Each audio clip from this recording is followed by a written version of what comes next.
ये 40 साल से लटके हुए नारी के हक को 2029 के अगले लोकसभा चुनाव से उसका हक देने का संशोधन था। नारी शक्ति वंदन संशोधन 21वीं सदी के भारत की नारी को नए अवसर देने, नई उड़ान देने, उसके सामने से बाधाएं हटाने का महायज्ञ था। देश की 50% यानी आधी आबादी को उसका अधिकार देने का साफ नियत के साथ, ईमानदारी के साथ किया गया एक पवित्र प्रयास था। नारी को भारत की विकास यात्रा में सहयात्री बनाने और सबको जोड़ने का प्रयास था। नारी शक्ति वंदन संशोधन समय की मांग है। नारी शक्ति वंदन संशोधन उत्तर, दक्षिण, पूर्व, पश्चिम सभी राज्यों की, हर राज्य की शक्ति में समान वृद्धि का प्रयास था। ये संसद में सभी राज्यों की आवाज को अधिक शक्ति देने का प्रयास था। राज्य छोटा हो, राज्य बड़ा हो, राज्य की आबादी कम हो या राज्य की आबादी ज्यादा हो, सबकी समान अनुपात में शक्ति बढ़ाने की कोशिश थी। लेकिन इस ईमानदार प्रयास की कांग्रेस और उसके सहयोगियों ने सदन में पूरे देश के सामने भ्रूण हत्या कर दी है। भ्रूण हत्या कर दी है। ये Congress, TMC, Samajwadi party, DMK जैसे दल इस भ्रूण हत्या के गुनहगार हैं। ये देश के संविधान के अपराधी हैं। ये देश की नारी शक्ति के अपराधी हैं। साथियों, कांग्रेस महिला आरक्षण के विषय से ही नफरत करती है।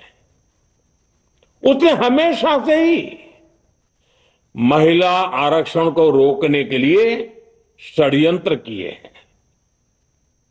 इस दिशा में पहले जितनी बार भी प्रयास हुए, हर बार कांग्रेस ने इसमें रोड़े अटकाए हैं। इस बार भी कांग्रेस और उसके साथियों ने महिला आरक्षण को रोकने के लिए एक के बाद एक नए झूठ का सहारा लिया।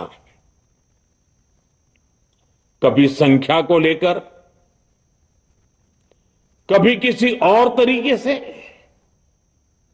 कांग्रेस और उसके साथियों ने देश को गुमराह करने की कोशिश की। ऐसा करके इन दलों ने भारत की नारी शक्ति के सामने अपना असली चेहरा सामने ला दिया है, अपना मुखौटा उतार दिया है। साथियों, मुझे व्यक्तिगत तौर पर आशा थी कि कांग्रेस अपनी दशकों पुरानी गलती सुधारेगी। कांग्रेस अपने पापों का प्रायश्चित करेगी। लेकिन कांग्रेस ने इतिहास रचने का, महिलाओं के पक्ष में खड़े होने का अवसर खो दिया। कांग्रेस खुद देश के अधिकांश हिस्सों में अपना वजूद खो चुकी है। कांग्रेस परजीवी की तरह क्षेत्रीय दलों की पीठ पर सवार होकर खुद को जिंदा रखे हुए है।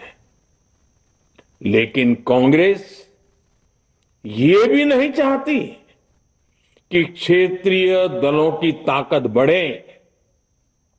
इसलिए कांग्रेस ने इस संशोधन का विरोध करवाकर अनेक क्षेत्रीय दलों के भविष्य को अंधकार में धकेलने का राजनीतिक षड्यंत्र किया है।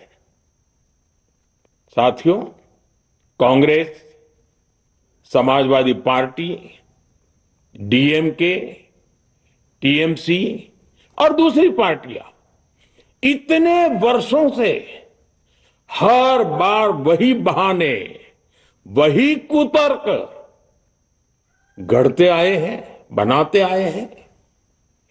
कोई न कोई टेक्निकल पेंच फंसाकर ये महिलाओं के अधिकारों पर डाका डालते रहे हैं।